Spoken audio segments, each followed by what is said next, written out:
नमस्कार, स्वागत है आपका बिहार समाचार में। तो चलिए बिहार की 10 प्रमुख बड़ी खबरों के बारे में जानते हैं। खबरों की ओर रुख करने से पहले आपसे अनुरोध है कि अगर आप चैनल में नए हैं तो चैनल को सब्सक्राइब जरूर करें और साथ ही वीडियो अगर अच्छी लगे तो एक लाइक अवश्य करें और साथ ही घंटे वाले बटन को जरूर दबाएं ताकि कोई भी अपडेट आप तक सबसे पहले पहुंचे।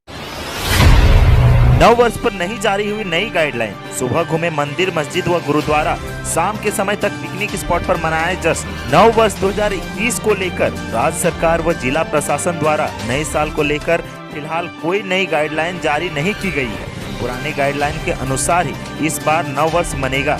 मंदिर पूर्व की भांति खुले रहेंगे पर मास्क के साथ एंट्री अनिवार्य होगी। पिकनिक स्पॉट से लेकर पार्क में भी नव वर्ष मना सकते हैं। सार्वजनिक स्थलों पर सोशल डिस्टेंस को मेंटेन करना होगा। होटल से लेकर रेस्टोरेंट में कोई नई गाइडलाइन जारी नहीं की गई है, यानी नव वर्ष 2021 का स्वागत खुशियों के साथ कर सकते हैं। मंदिर, पार्क, होटल, रेस्टोरेंट सभी जगह तैयारी शुरू हो चुकी है। नव वर्ष को लेकर शक्तिपीठ मां मंगला गौरी मंदिर में रंग बिरंगे फूलों के साथ साथ बैलून से सजावट होगी। जय मां मंगला गौरी प्रबंधकारिणी समिति के सदस्य बंटी सिंह ने बताया कि फिलहाल कोई नई गाइडलाइन नहीं मिली है। पुराने गाइडलाइन के अनुसार ही श्रद्धालु मां मंगला का दर्शन कर सकेंगे। इसके अलावे शहर के अन्य मंदिरों में भी पूजा अर्चना के लिए किसी भी प्रकार का कोई समय निर्धारित नहीं है। पटना में बवाल, किसानों के समर्थन में राजभवन की ओर बढ़ रहे किसान महासभा और लेफ्ट के कार्यकर्ता पर पुलिस का लाठीचार्ज। किसान आंदोलन के समर्थन में पटना में किसान महासभा और वाम दलों से जुड़े 10,000 कार्यकर्ता मार्च निकाल रहे थे। गांधी मैदान से राजभवन की ओर निकले कार्यकर्ताओं को पुलिस ने डाक बंगला चौराहे पर रोक दिया। यहां से राजभवन की दूरी करीब 4 किलोमीटर है। प्रदर्शनकारी बैरिकेड को राजभवन की तरफ बढ़ने की कोशिश कर रहे थे। पुलिस ने समझाया लेकिन नहीं माने। ऐसे में उनकी पुलिस से धक्का मुक्की हो गई और पुलिस ने लाठीचार्ज किया। प्रदर्शनकारी डाक बंगला चौराहे पर ही धरने पर बैठ गए और राजभवन जाने की जिद पर अड़ गए। बाद में करीब 2:45 वहां से हटे। उधर अखिल भारतीय किसान महासभा के बिहार प्रदेश सचिव रामाधार सिंह ने कहा कि सरकार विरोध प्रदर्शन को खत्म करना चाहती है। राजभवन मार्च नहीं करने देना किसानों पर अन्याय है। हम लोग राजभवन जाकर राज्यपाल को ज्ञापन देना चाहते हैं। अखिल भारतीय किसान महासभा ने पहले कहा था कि मार्च गांधी मैदान के 10 नंबर गेट से निकाला जाएगा, लेकिन 10 नंबर गेट पर प्रशासन ने ताला लगा दिया। प्रशासन का कहना है कि भीड़ बढ़ने से लोगों को आने जाने में परेशानी हो रही थी। इस बात से गुस्साए लोग 6 नंबर गेट पर छोटे गेट का ताला तोड़कर डाक बंगले की तरफ बढ़ गए। कोरोना वायरस के नए स्ट्रेन की होगी जांच। जीन मैपिंग के लिए पुणे और हैदराबाद भेजे जाएंगे बिहार के कोरोना मरीजों के सैंपल। यूके में कोरोना वायरस के नए स्ट्रेन मिलने के बाद बिहार में सिक्योरिटी अलार्म बज गया है। पटना एम्स में इसको लेकर तैयारी शुरू हो चुकी है। वायरस की जीन मैपिंग के लिए राज्य भर के मरीजों का सैंपल पुणे और हैदराबाद भेजा जाएगा। इसमें यूके में मिलने वाले वायरस के नए स्ट्रेन के बारे में पता चल जाएगा। सामान्य कोरोना संक्रमितों में से भी 5% का नमूना लेकर जीन मैपिंग के लिए वायरोलॉजी लैब भेजा जाएगा। बिहार नेपाल की खुली सीमा से सटा प्रदेश है, इसीलिए यहाँ विशेष रूप से अलर्ट जारी कर दिया गया है। केंद्र सरकार ने वायरस के नए स्ट्रेन को लेकर अलर्ट जारी किया है। ऐसे में स्वास्थ्य विभाग की टीम नए वायरस को लेकर बाहर से आने वालों पर विशेष नजर रख रही है। नेपाल सीमा से लेकर बिहार के सभी जिलों में इसे लेकर अलर्ट जारी कर दिया गया है। तेजस्वी के निशाने पर नीतीश सरकार, कहा बिहार में आपराधिक घटनाओं में बढ़ोतरी। नेता प्रतिपक्ष तेजस्वी प्रसाद यादव ने कई आपराधिक घटनाओं का हवाला देते हुए फिर कानून व्यवस्था को लेकर सरकार पर निशाना साधा है। उन्होंने मंगलवार को ट्वीट कर राज्य के साथ साथ केंद्र सरकार पर भी प्रहार किया। नेता प्रतिपक्ष ने आरोप लगाया है कि बिहार में लूट, अपहरण, बलात्कार, हत्या और अपराध में बढ़ोतरी हुई है, फिर भी सरकार चुप है। तंज कसा है कि किसी ने कहा था कि अगर यहाँ अपराध हो जाए तो दिल्ली वाले बेटे को याद कर लेना। उन्होंने सवाल उठाते हुए पूछा कि क्या हुआ जी।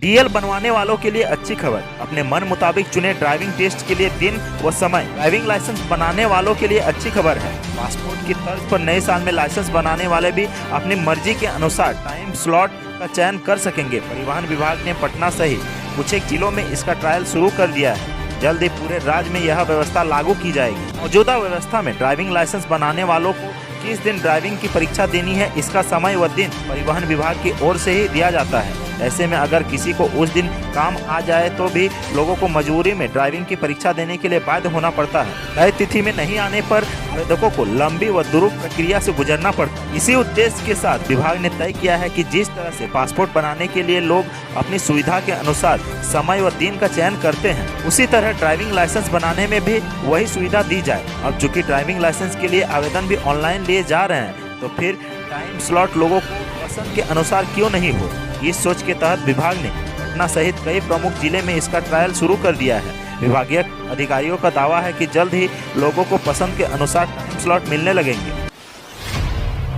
राज्य में पहले से ज्यादा महंगा मिलेगा बालू, सरकार ने बंदोबस्ती राशि 50% महंगी की। पहले से ही महंगे हो चुके बालू की कीमतें अब और ज्यादा बढ़ने वाली है। बिहार में बालू की कीमतों में इजाफा होना तय है। सरकार ने बालू घाटों की बंदोबस्ती राशि में 50% का इजाफा किया है। मंगलवार को हुई नीतीश कैबिनेट की बैठक में सरकार ने बालू बंदोबस्त धारियों की बंदोबस्ती अवधि 31 मार्च 2021 तक के विस्तार दे दिया है, लेकिन कैलेंडर वर्ष 2020 के बाद बंदोबस्ती की राशि में 50% का इजाफा भी कर दिया है। अब 1 जनवरी 2021 से बंदोबस्ती की राशि 50% महंगी होगी और उसका सीधा असर उपभोक्ताओं पर पड़ेगा। राजस्व वृद्धि के लिए नीतीश सरकार ने यह अहम फैसला लिया है। बिहार खनिज नियमावली 2019 के नियम का हवाला देते हुए 31 दिसंबर 2020 को खत्म हो रहे हैं। नीतीश कैबिनेट की बैठक खत्म, कुल 12 एजेंडों पर लगी मुहर, छठे वित्त आयोग को मिला एक्सटेंशन। इस वक्त एक बड़ी खबर सामने आ रही है। नीतीश कैबिनेट की बैठक ने छठे वित्त आयोग को एक बार फिर से एक्सटेंशन दे दिया है। छठे वेतन आयोग की अवधि अब बढ़ाते हुए 21 मार्च 2021 कर दी गई है। पहले वे वित्त आयोग को विस्तार दिया जा चुका था। इसके अलावा नीतीश सरकार ने बिहार नगर पालिका अधिनियम 2020 के तहत नए नगर पंचायत के गठन के लिए नए अधिनियम पर मुहर लगा दी है। साथ ही साथ उच्च न्यायालय सेवा नियमावली 2020 का गठन भी किया है। उच्च शिक्षा परिषद नियमावली 2020 के गठन के प्रस्ताव पर भी कैबिनेट ने मुहर लगा दी है। अब हर सप्ताह बदल जाएगी एलपीजी सिलेंडर की कीमत, जानिए वायरल मैसेज का सच। एलपीजी गैस सिलेंडर को लेकर इस समय एक खबर तेजी से वायरल हो रही है। वायरल खबर में दावा किया जा रहा है कि भारत सरकार अब हर सप्ताह घरेलू गैस की कीमत में बदलाव करने की तैयारी कर रही है। खबर वायरल होने के बाद पीआईबी की फैक्ट चेक टीम ने इसकी जाँच की और पाया कि यह दावा पूरी तरह से फर्जी है और सरकार ने ऐसा कोई फैसला नहीं लिया है। पीआईबी की फैक्ट चेक टीम ने वायरल हो रही खबर का फोटो शेयर किया और ट्विटर पर पूरा मामला बताया और फिर जांच में क्या पाया गया उसके बारे में अवगत कराया। पीआईबी फैक्ट चेक ने अपने ट्विटर हैंडल में खबर शेयर करते हुए कहा कि कुछ मीडिया रिपोर्ट्स में दावा किया जा रहा है कि तेल कंपनियां अब गैस सिलेंडर के दामों में प्रतिदिन या साप्ताहिक तौर पर बदलाव करने का विचार कर रही है। जांच के बाद पीआईबी की टीम ने बताया कि यह दावा सरासर गलत है। भारत सरकार ने एलपीजी सिलेंडर के दामों में परिवर्तन संबंधी कोई घोषणा नहीं की है। कंबाइंड ग्रेजुएट लेवल के लिए नोटिफिकेशन जारी, 6506 पदों के लिए 31 जनवरी तक जारी रहेगी एप्लीकेशन प्रोसेस। 29 मई से होगी परीक्षा। स्टाफ सिलेक्शन कमीशन ने मंगलवार 29 दिसंबर को कंबाइंड ग्रेजुएट लेवल 2020 के लिए नोटिफिकेशन जारी कर दिया है। ऑफिशियल वेबसाइट ssc.nic.in पर जारी हुए नोटिफिकेशन के साथ ही आयोग ने इसके लिए ऑनलाइन एप्लीकेशन प्रोसेस भी शुरू कर दी है। कैंडिडेट्स 29 दिसंबर से 31 जनवरी तक इन पदों के लिए आवेदन कर सकते हैं। जारी नोटिफिकेशन के मुताबिक एसएससी सीजीएल 2020 परीक्षा 29 मई से 7 जून तक आयोजित की जाएगी।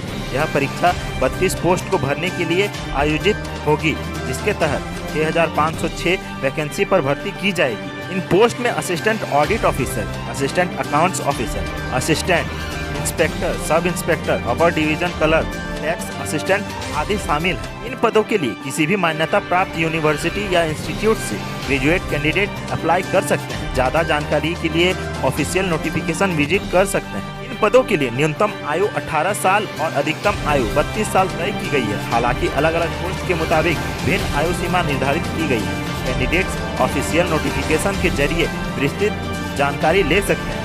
वहीं पे स्केल की बात करें तो यह भी अलग अलग पोस्ट के आधार पर लेवल 8 से लेवल 4 के बीच तय की गई है। अब बात करते हैं कोरोना अपडेट की, तो बिहार में मिले कोरोना के 622 नए मरीज। राज्य में पॉजिटिव मरीजों का आंकड़ा पहुंचा 2,51,926। बिहार में कोरोना संक्रमण की रफ्तार अब धीमी हो गई है, लेकिन इसके बावजूद भी हर रोज हजारों की संख्या में पॉजिटिव मरीज मिल रहे हैं। स्वास्थ्य विभाग की ओर से ताज़ा अपडेट जारी की गई है। इस अपडेट के मुताबिक बिहार में 622 लोग कोरोना पॉजिटिव मिले हैं। इसके साथ ही राज्य में कोरोना संक्रमितों की संख्या बढ़कर 2,51,926 हो गई। बिहार में फिलहाल 5,234 कोरोना के एक्टिव मरीज हैं। राजधानी पटना में कोरोना का कहर थमने का नाम नहीं ले रहा है। राजधानी पटना में एक बार फिर से सबसे ज्यादा 241 नए मामले सामने आए हैं। मंगलवार को जारी ताज़ा अपडेट के मुताबिक बिहार के विभिन्न जिलों से 622 नए मामले सामने आए हैं। इसके साथ ही राज्य में कोरोना मरीजों का आंकड़ा 2,51,926 हो गया है। तो आज की सुर्खियों में बस इतना ही। ये रहा आज का सवाल, बिहार की राजकीय भाषा क्या है? अपना जवाब हमें कमेंट बॉक्स में दें।